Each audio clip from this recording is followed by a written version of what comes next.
자, 안녕, 민규쌤입니다. 자, 이번 영상에서는 1930년대 이후의 무장 독립 투쟁에 대해서 살펴보겠습니다. 지난 시간까지 1920년대 무장 독립 투쟁과 의열 투쟁 살펴봤고요. 그것과 이어집니다. 그래서 1920년대 하면 우리 독립군의 승리, 실현, 재정비, 그리고 통합 봤었고요. 마지막에 통합된 부분은 하나의 단체로 통합이 됐으면 좋았겠지만 그렇지 못했고, 북만주 지역의 혁신의회와 남만주 지역의 국민부로 통합이 되었다. 특히 이 혁신의회는 민족주의 계열의 단체였는데 해체되었다가 그 뒤에 한국독립당으로 개편이 되고요. 산하부대로 한국독립군을 두었다. 이것을 이끌었던 것이 지청천이었다라고 얘기했습니다. 그리고 남만주의 국민부는 사회주의 계열의 성향이 좀 더 강했고요. 조선혁명당이라는 단체로 이어지고 산하부대로 조선혁명군을 두었습니다. 이것을 이끌었던 인물이 양세봉이었다. 여기서 바로 이어지는 겁니다. 1930년대입니다. 그래서 여기 조선혁명당과 조선혁명군, 한국독립당과 한국독립군이 나와 있습니다.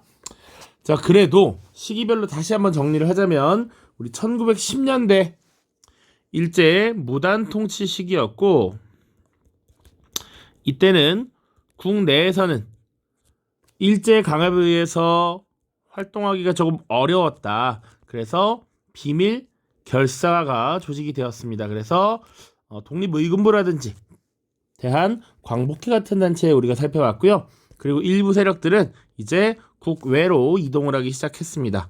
자, 그래서 국외에서는 한인촌이 만들어지고요. 그리고 독립운동기지가 건설되는 단계였다, 이렇게 얘기를 했었죠. 그래서 만주라든지 연해주라든지 미주라든지 혹은 중국 본토 상하이 같은 지역에도 많이 이동을 했습니다. 자, 그리고 1919년 3.1운동이라고 하는 우리 민족의 대규모 독립운동이 발생한 이후에 일제의 통치 방식이 변화했죠. 소위 문화통치 시기였습니다. 자, 그래서 아직 국내에서의 독립운동은 우리가 다루진 않았지만 대개 일제가 허용해주는 범위 내에서 우리가 우리의 역량을 기르고 우리가 독립의 기반을 갖추려는 이런 활동들을 했습니다. 그런 일련의 모습들을 우리가 보통 크게 실력 양성 운동이라는 테마로 하나 다룰 겁니다. 그래서 물산장려운동, 밀립대학 설립운동, 문맹 퇴치운동 이렇게 배울 거고요. 그리고 이와 동시에 우리 민족의 문화를 수호하려는 민족 문화 수호 운동으로 이어진다. 요것은 30년대까지 쭉 이어진다라고 보시면 되겠습니다. 자, 그리고 이제 드디어 국외에서는 일제에 맞서서 싸우자라고 하는 움직임이 나타나요. 그러니까 지금 1910년대는 독립운동기지를 건설했다면 이제 20년대는 본격적으로 무장 독립투쟁이 벌어지게 되는 것이죠. 자, 그래서 우리가 지난 영상에 1920년대 다룰 때 승리, 실현, 재정비, 통합 요 쭉 배운 거잖아요. 그쵸?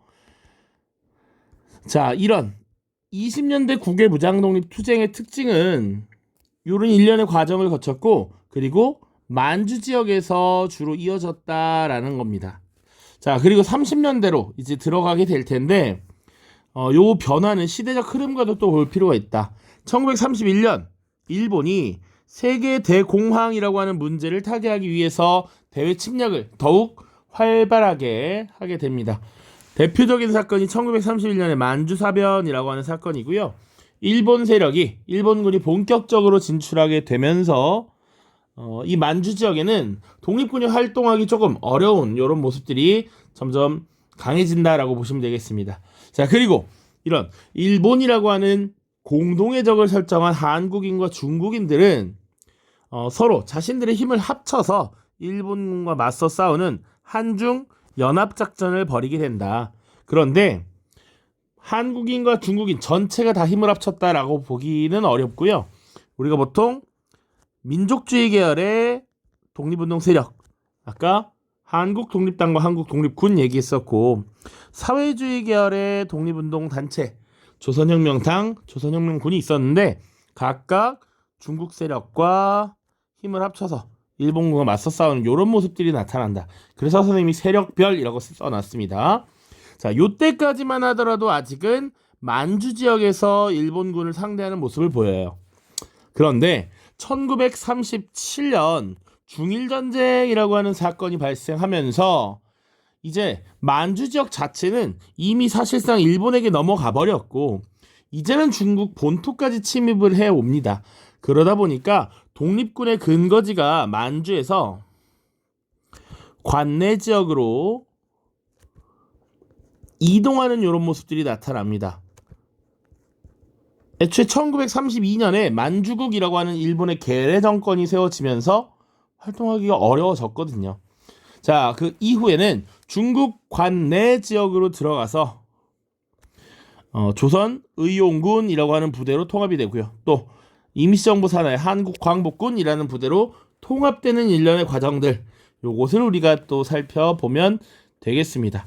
특히 이 한국광복군 같은 경우에는 대한민국 임시부대의 정규군대로서 일본이 태평양 전쟁을 일으킨 후에 대일본 선전포고를 진행하기도 하고요. 직접 이제 2차 대전의 일원으로서 참가하려는 이런 움직임들을 보이게 된다. 요게 큰 흐름이고 이제 본격적으로 내용을 살펴보도록 하죠. 여기서는 무장독립투쟁 전투도 나오지만 사실은 이때 활동했던 정치 세력, 정당들도 함께 나오니까 헷갈리지 않고 잘 따라와야 합니다.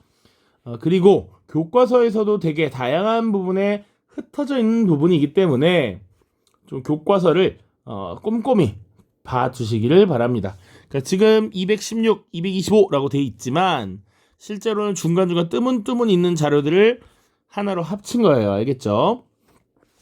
자, 그래서 보도록 하겠습니다. 1930년대 초반이라고 보시면 돼요. 1930년, 31년, 32년 요 정도에 해당합니다. 자, 분명히 아까 독립군 부대들이 통합되어서 조선혁명당과 한국독립당으로 이어졌다 이런 얘기 했고요. 이 색깔은 각각 붉은 빛이 사회주의 계열의 성향이 더욱 강한 경우, 파란 빛은 민족주의 계열의 성향이 강한 경우라고 보시면 되겠습니다. 그럼 여기 녹색은 뭘까요? 녹색. 여기는 통일전선이야. 사회주의, 민족주의가 모두 힘을 합친 것입니다. 자, 그래서 만주 지역에는 각각 조선혁명당, 한국독립당 세력이 있었고, 그리고 의열투쟁 과정에서 우리가 다뤘던 김원봉이 결성한 의열단이라고 하는 단체가 있었습니다. 요거까지 같이 기억을 해야겠죠. 자, 그래서 의열단은 우리가 이미 봤고요. 조선혁명당 그리고 그 산하의 조선혁명군은 누가 지휘했느냐? 양세봉이라고 하는 인물이 지휘를 했고요. 이들은 중국의 의용군 세력과 힘을 합쳤습니다. 자, 그리고 더 중요한 것은 이들이 힘을 합쳤어. 지금 이 시기의 테마는 한국, 중국의 연합작전이다라고 얘기했습니다. 자, 그래서 이들이 어떤 전투에서 승리를 거두었는가를 보는 거야. 영릉가와 흥경성에서 승리하였다. 이런 식으로 선지가 보통 나옵니다. 순영이나 한능검에서.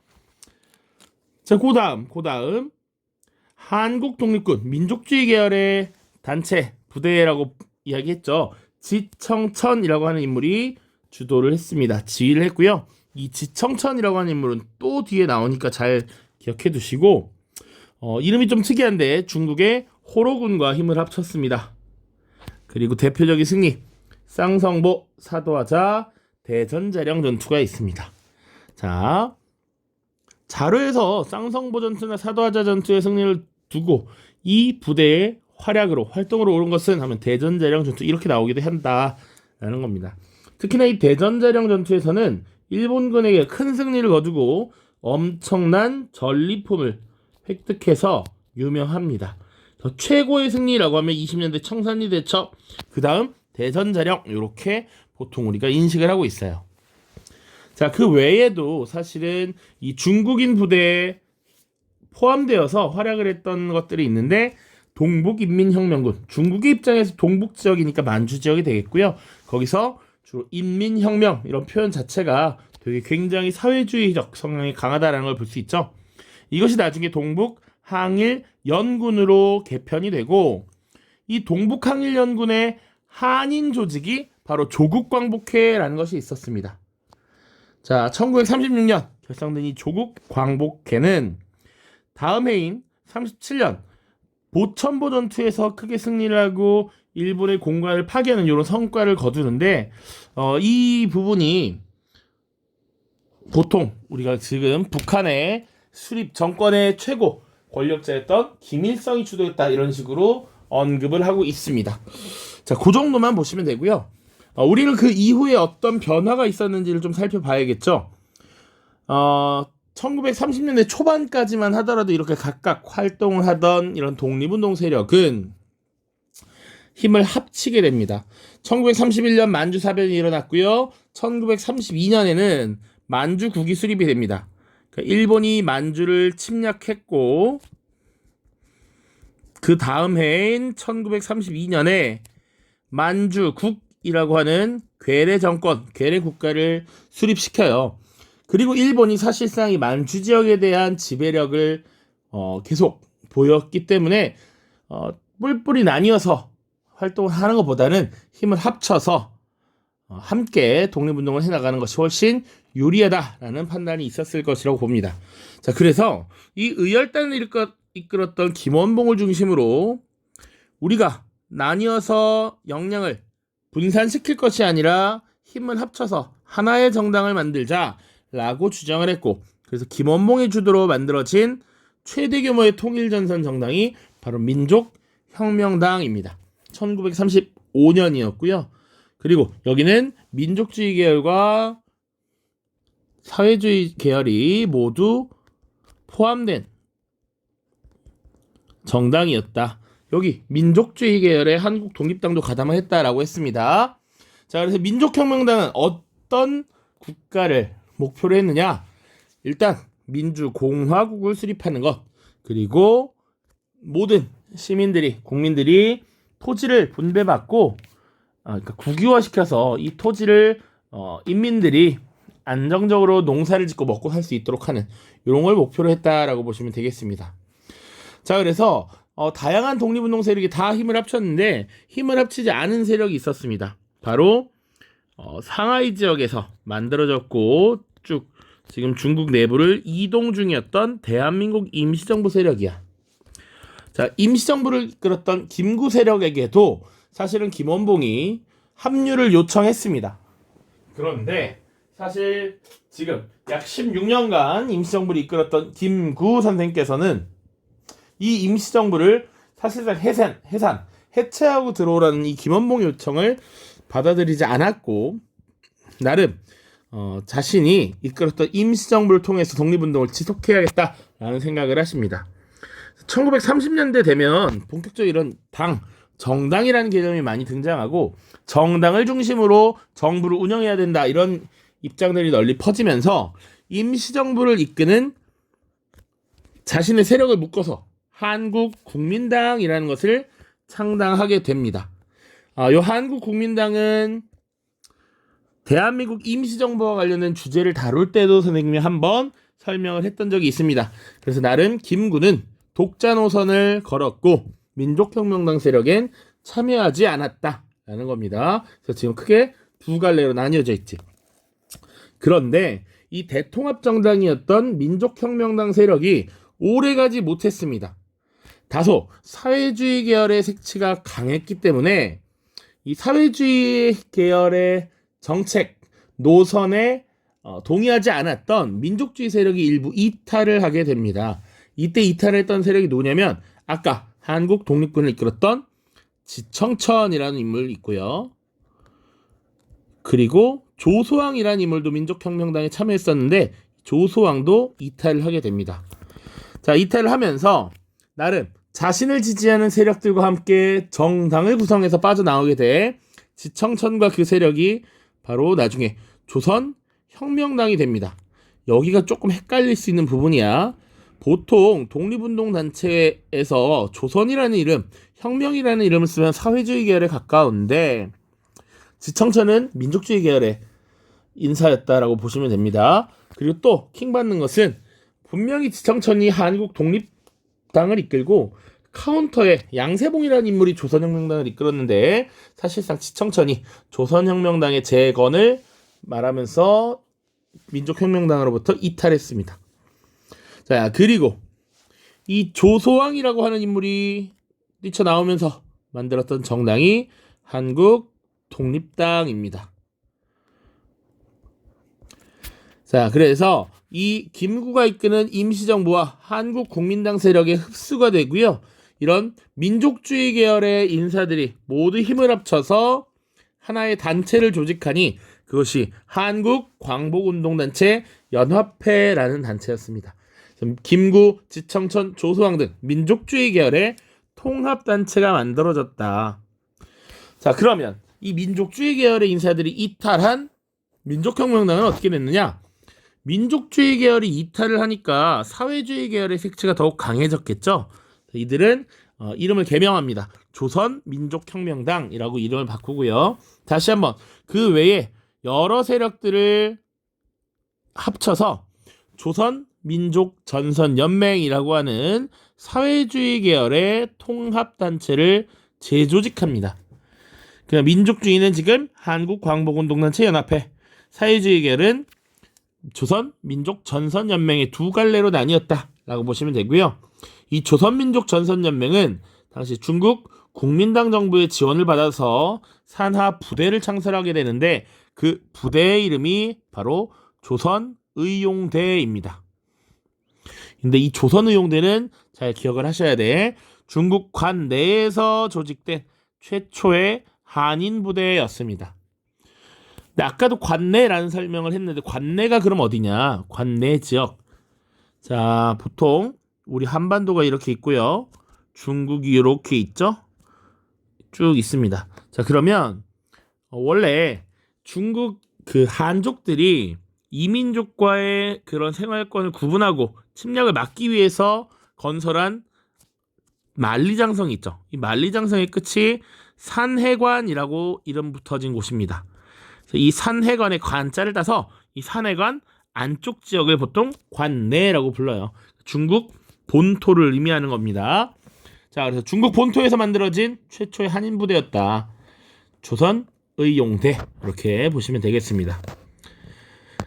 자, 그래서 지금 분명 사회주의 계열에는 조선민족전선연맹이, 민족주의 계열에는 한국광복운동단체 연합회가 각각 구성되어 있었는데 이들도 나뉘어 있긴 했으나 끊임없이 힘을 합치기 위해서 접촉을 했습니다. 그래서 민족주의 계열을 이끌었던 김구와 사회주의 계열을 이끌었던 김원봉의 통합 시도가 꾸준히 있었으나 성공하지 못했다. 아쉽게도. 그리고 각자의 길을 조금 더 걷게 되는 것이죠. 자, 이 한국광복운동단체 연합회라고 하는 이 민족주의 계열의 단체는 사실상 임시정부와 함께 움직였고요. 임시정부는 끊임없이 이동을 하던 중 드디어 충칭이라고 하는 지역에 정착을 하게 됩니다. 충칭은 중경이라고 합니다. 중경. 한자로 읽을 때 중경 혹은 충칭이라고 하고요. 임시정부가 드디어 정착하게 되죠. 자, 그리고 충칭에 정착한 임시정부는 산하 부대로서 한국광복군이라고 하는 단체를 조직합니다. 임시정부와 한국광복군. 자, 그리고 그 밑에 내용들은 이제 임시정부를 다룰 때 다 언급했던 내용인데 정당을 중심으로 정부를 운영하는 것이 1930년대 이후로 많이 등장했다라고 했습니다. 그래서 대한민국 임시정부를 이끄는 여당으로서 한국독립당이라는 것을 창당했다라고 보시면 돼. 대표는 김구였고요. 기존에 있던 김구의 한국국민당, 그리고 조소왕의 한국독립당, 그리고 지청천의 조선혁명당을 합당해서 만든 것이 한국독립당이었습니다. 대한민국 임시정부의 여당입니다. 지금도 대한민국 정부 대통령은 윤석열 대통령이고 여당은 국민의힘이라는 정당이 있죠. 그러니까 지금 임시정부 여당이 바로 한국독립당이었다라고 생각하시면 됩니다. 자, 그리고 여러 세력이 힘을 합쳐서 드디어 정착을 했기 때문에 단일한 리더십 아래에 강력한 운영이 필요하다라고 여겼어. 그래서 임시정부는 주석을 중심으로 하는 단일 지도 체제를 채택합니다. 주석의 누구를? 김구 선생님을 선출을 하게 되죠. 자, 그렇게 되면서 사실상 정당, 정부, 군대의 삼위일체를 지금 딱 갖추게 된 것이죠. 정당은 한국 독립당, 정부는 대한민국 임시정부, 군대는 한국 광복군이 되겠습니다. 그래서 독립운동을 지휘할 역량을 갖추고 그 위상이 점점 높아지고 있었다라는 것을 보시면 되겠네요. 자, 그럼 반대편에 있었던 사회주의 계열의 단체는 어떻게 됐느냐? 조선민족전선연맹 산하에 조선의용대라고 하는 군 부대가 있었고, 어쨌거나 군 부대이기 때문에 일제와 싸우는 것을 주 목적으로 합니다. 그런데 중국 관내 본토에서 있다 보니 중국인의 영향도 많이 받을 수밖에 없었고요. 우리가 독자적인 작전을 개시하기 좀 어려움이 있었어. 자, 그런 와중에 중국 공산당과 조금 더 긴밀하게 협력을 하던 일부 세력은 조선의용대가 너무 소극적이다라고 비판을 하면서 떨어져 나와서 중국의 북부 지역으로, 화북 지역으로 이동합니다. 그렇게 이동한 요 세력을 조선의용대 화북지대라고 별도로 이름을 붙였고요. 이들은 호가장 전투, 반소탕전 등에서 활약을 거두기도 합니다. 자, 그리고 이들이 조선의용군 화북지대로 이름을 또 바꿔요. 그리고 나서 이 화북지역에 그들을 중심으로 한 새로운 단체를 조직합니다. 그 단체가 조선 독립동맹이라고 하는 이름으로 붙어지고요. 이것을 이끌었던 인물이 김두봉이라는 인물이 있습니다. 자, 선생님이 사회주의 계열의 독립운동 지도자라고 해서 처음에 의열단의 김원봉, 그리고 조선혁명당의 양세봉, 그리고 지금 조선독립동맹의 김두봉 3명을 이야기를 했었습니다. 공교롭게도 1, 2, 3, 셋 이렇게 이어진다. 알았죠? 자, 그래서 김두봉이 이끄는 조선독립동맹이 화북지역에서 결성이 되었고, 그 산하 부대로서 지금 재정비된 것이 조선의용군이다.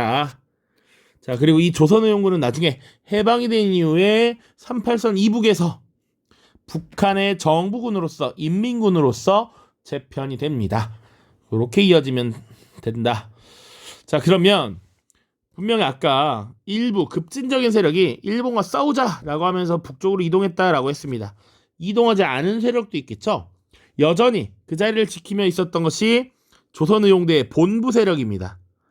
본부니까 이 본부 세력을 이끌었던 대장은 김원봉이었어요. 그러니까 이 김원봉은 화북 지역으로 이동하지 않고 이 본부를 다스리고 있었습니다. 이 김원봉 세력이 나중에 독립운동을 위해서 힘을 합쳐야 하니 대한민국 임시정부에 우리가 힘을 더하자라고 해서 1942년 충칭으로 가서 임시정부에 합류를 하게 됩니다. 그러니까 임시정부의 위상이 더욱 강화될 수 있었지. 독립운동의 대표격이라고 할 수 있는 김원봉이라고 하는 인물이 김구에게 힘을 합쳤으니까요. 됐죠? 요 정도 이렇게 생각하시면 되고요. 이제 지금까지 본 내용들을 교과서에서 살펴볼 겁니다. 뿔뿔이 흩어져 있는 걸 조각조각 파편을 모을 테니까 한번 잘 따라오시길 바래요. 교과서로 이동하겠습니다. 자, 교과서 217페이지고요. 만주에서 항일투쟁을 벌이다 라는 부분에서 시작합니다. 1930년대 보는 거죠. 자, 지금 생각 열기 부분에는 양세봉의 흉상을 제시하고 1930년대 조선혁명군과 관련된 이야기를 하고 있습니다. 1930년대 조선혁명군, 양세봉, 그리고 30년대 이후부터 중국군과 연합하여 항일투쟁을 전개하였다까지 보시면 되겠습니다. 자, 30년대 만주 조금 뿔뿔이 흩어져 있으니까 다시 정리한다는 생각으로 좀 꼼꼼히 살펴볼게요. 자, 만주 지역은 지리적으로 소련과 가까워서 일찍부터 사회주의가 전해졌다. 1920년대부터 우리 동포들은 사회주의를 이념으로 한 항일단체를 만들어서 사회운동을 전개했고요. 20년대 후반에 삼부가 통합운동을 벌인 결과 국민부와 혁신의회로 재편됐습니다. 남만주 일대에서는 국민부가 조선혁명당과 조선혁명군을 만들어 활동했고, 북만주 일대에서는 혁신의회 해체 이후 조직된 한국독립당과 독립군이 활동을 했습니다. 자, 1930년대 만주로 이주한 한국인이 수십만에 이를 정도로 많았는데 일제의 탄압을 피해서 넘어온 사람들이 대부분이었다. 그렇지만 이 당시 만주는 대공황의 영향을 받아서 경제적으로 어려웠고 일제가 1931년에 조작한 만보산 사건으로 중국인과 초기에는 감정이 좋지 않았다라는 겁니다. 자, 만보산 사건이 무엇인지는 오른쪽에 나와 있으니까 한번 읽어보시면 되겠습니다. 만주 지역에서 관계시설, 수로를 뚫는 과정에서 발생한 충돌이고 이것을 전달하는 과정에서 서로에 대한 감정이 악화되면서 서로 피해를 입히는 이런 모습들이 만들어졌습니다. 자, 한중연합작전의 전개라고 되어 있습니다. 그래서 조선혁명군과 한국 독립군이 각각 중국군과 연합하여 항일전쟁을 전개했는데 그 배경에는 일제가 만주사변을 일으키면서 만주국을 세웠고 일제가 장악을 하면서 중국인의 반일 감정이 높아졌기 때문이다. 자, 그래서 남만주 일대에서는 양세봉이 이끄는 조선혁명군이 중국 의용군과 힘을 합쳐서 영릉과 흥경성에서 승리하였고 지청천이 이끄는 한국 독립군은 중국 호로군과 연합해서 쌍성보 사도하자 대전자령 전투에서 일본군의 승리를 했습니다. 그러나 일본군의 공격이 점점 거세지면서 중국군의 활동이 위축됐고 독립군도 점점 어려워졌습니다. 조선혁명군은 총사령관 양세봉이 전사한 이후 세력이 약해졌으나 30년대 후반까지 항일투쟁을 전개하였고 이들 중 일부는 동북 항일연군에 가담을 했습니다. 그리고 지청천을 비롯한 한국 독립군의 일부는 중국 관내로 이동했다.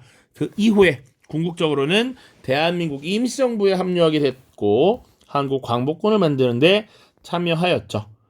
자, 오른쪽에 한국군과 중국군의 연합이라고 되어 있어서 서로 연합작전을 펼치면서 지켜야 할 것들 이런 것들을 정리해 놓은 것입니다. 한번 가볍게 읽어보시면 됩니다.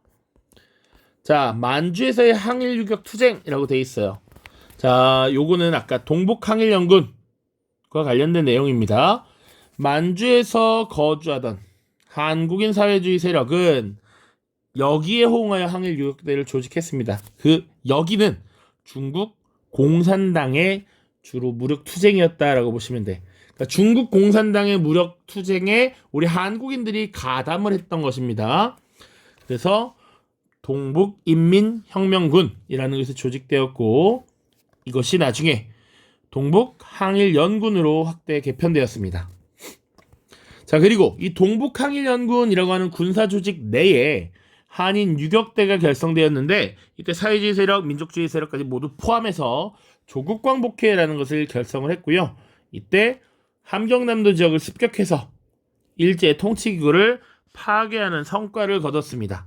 이것이 바로 보천보 전투라고 하는 것이었고 이것이 국내에 보도되기도 했습니다. 자, 나머지는 생략하겠습니다. 자, 만주 지역에서 활동했던 독립군의 회고 한번 가볍게 읽어보십시오. 당시에 국가의 독립을 위해서 엄청나게 추위와 이 어려움 속에서도 고생한 독립군의 활동들이 쭉 나와 있습니다. 자, 그 다음 중국 관내에서 독립운동을 전개하다라는 부분 생각열기에 조선의용대라고 하는 부대가 나와 있죠. 1938년에 만들어진 중국 관내 최초의 한인 무장 부대였습니다. 자, 한인애국당 세력은 이미 봤으니까 넘어가고요. 민족혁명당으로의 통합운동 나와 있습니다. 만주에서의 무장투쟁이 어려워지자 중국 관내로 이동했고 중국 관내에서는 독립운동을 세력하여 일제에 대항할 필요성이 높아졌습니다. 그래서 의열단을 중심으로 조선혁명당, 한국독립당, 미주대한독립당 등이 참여하여 민족혁명당을 만들었습니다. 자, 그래서 이들은 민족주의 계열과 사회주의 계열이 만든 최대 규모의 단체였고 민주공화국 수립, 토지의 국유화 등을 강령으로 내세워서 항일운동을 전개했습니다. 그런데 김구 세력은 임시정부의 해체를 전제로 한 민족혁명당에 참가하지 않았고 나중에 조직 내부의 갈등으로 조수왕, 지청천 등이 탈당하면서 성격이 약해졌습니다. 그리고 중일전쟁이 발생 이후에 민족혁명당을 계승한 조선민족혁명당을 중심으로 통합에 찬성하는 단체들이 모여서 조선민족전선연맹을 결성했습니다. 자, 아까 그 선생님이 만들어준 도식 잘 기억을 해두세요. 자, 그래서 민족혁명당에 참여하지 않았던 김구 선생님이 만든 정당이 한국국민당이었습니다. 그리고 나중에 민족혁명당에서 탈당한 조수왕 지청천 등이 함께 포함되어서 한국광복운동단체 연합회라고 하는 조직을 또 만들었고요. 그러다 보니 중국 관내의 독립운동은 민족주의 계열의 한국광복운동단체 연합회, 사회주의 계열의 조선민족전선연맹 두 갈래로 통일이 되었습니다. 그리고 이 두 개의 단체도 리더였던 김구와 김원봉을 중심으로 통일을 위한 움직임을 벌였으나 실패했다. 자, 그 다음 조선민족전선연맹의 군사조직 조선의용대라고 하는 것이 1938년 만들어졌고요. 주로 우리 의열단이 만들었던 조선혁명 군사정치간박교의 졸업생을 중심으로 지금 구성이 되었습니다. 자, 그리고 중국군을 도와서 여러 활약을 벌였던 것이 바로 조선의용대다. 의용대. 다음 페이지입니다. 221. 이러한 상황에서 일제가 중국 국민당 지역에 대한 공세를 늦추고 국민당 또한 일제 맞서기를 꺼렸습니다. 그래서 이런 소극적 항일투쟁에 반대한 조선의용대의 대부분은 적극적인 항일투쟁을 위해 공산당 세력이 항전하고 있던 화북지역 북쪽으로 올라갔습니다. 그래서 이들은 조선의용대 화북지대로 개편하고 호가장 전투, 반소탕전 등에 참가해서 큰 전과를 얻었고요. 이후 중국 공산당군에 편입되었다가 조선의용군 화북지대로 개편을 했습니다. 좀 디테일하지만 조선의용대에서 조선의용대 화북지대로, 다시 조선의용군 화북지대로, 나중엔 조선의용군으로 이렇게 바뀌었다라고 보시면 되겠습니다. 자, 그리고 지방으로 이동하지 않은 조선의용대 일부는 김원봉의 지휘 아래 한국광복군에 합류하기도 했다 정도 보시면 되겠습니다. 이제 거의 다 왔습니다. 자, 민족의 역량을 하나로 모으려는 노력이 있고요. 그래서 시기별로 민족의 역량을 하나로 모으려는 여러 가지 움직임이 있었다라는 것을 기억을 하시고 좀 보면 좋겠습니다. 시기별로 다른데 한국독립유일당 북경 촉성회야, 중국 북경 베이징에서 발표된 선언이고요. 1926년입니다. 1920년대 중반에는 사회주의 민족주의 나뉠 것이 아니라 민족 유일당을 만들자라고 하는 유일당 운동이 전개되던 시기였어. 그래서 지금 베이징에서는 이런 단체가 만들어졌고요. 국내에서는 신간회라고 하는 단체가 만들어졌고요. 만주 지역에서는 그래서 삼부 통합운동이 벌어졌던 것이지.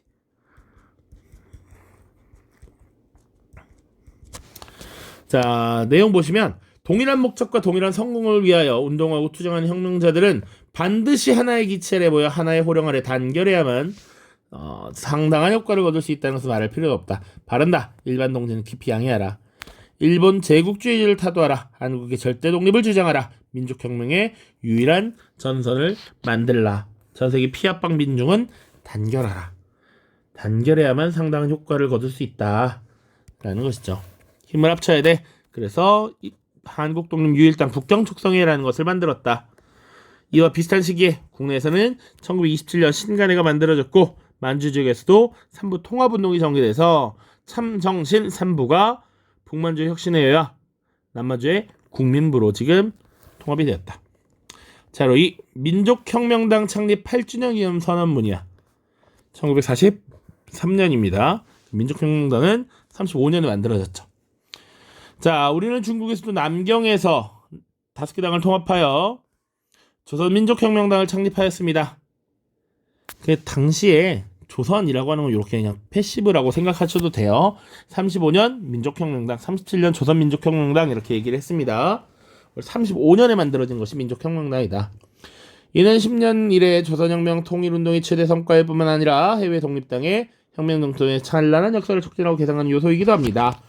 조선민족혁명당 설립의 목적은 일본 제국주의를 전복하는 것이며 이 목표를 달성하기 위해 전 민족의 힘을 결집하여 한중 연합 항일 전선을 구축하였습니다. 라는 게 큰 의의라고 볼 수 있죠. 자, 그리고 자료 3번에는 동지동포 제군에게 보내는 공개통신이라고 그래서 김구와 김원봉이 제안한 성명서입니다. 39년이고요. 이때는 어떤 상황이었느냐? 김구가 민족주의 계열의 운동단체 통합단체인 한국 광복운동단체 연합회라고 하는 것을 이끌었고, 김원봉은 사회주의 계열의 통합운동단체인 조선 민족 전선연맹 이런 것을 이끌고 있었죠. 그래서 이 두 단체를 합치자라고 했던 노력입니다. 내용을 한번 읽어보시면 됩니다. 그래서 우리가 힘을 합쳐 싸워야 일본을 타도할 수 있으니까 힘을 합칩시다라고 호소문을 제기했던 것입니다. 그러다 구체적인 노선, 방법에 대한 차이가 조금 있었고 조금씩 이견이 생겨나면서 힘을 합치기가 어려웠다라는 것이죠. 자, 됐습니다. 자, 여기까지 살펴보도록 하겠고요. 의외로 많은 양을 받습니다. 꼭 복습을 하셔야 됩니다. 고생 많았습니다. 안녕.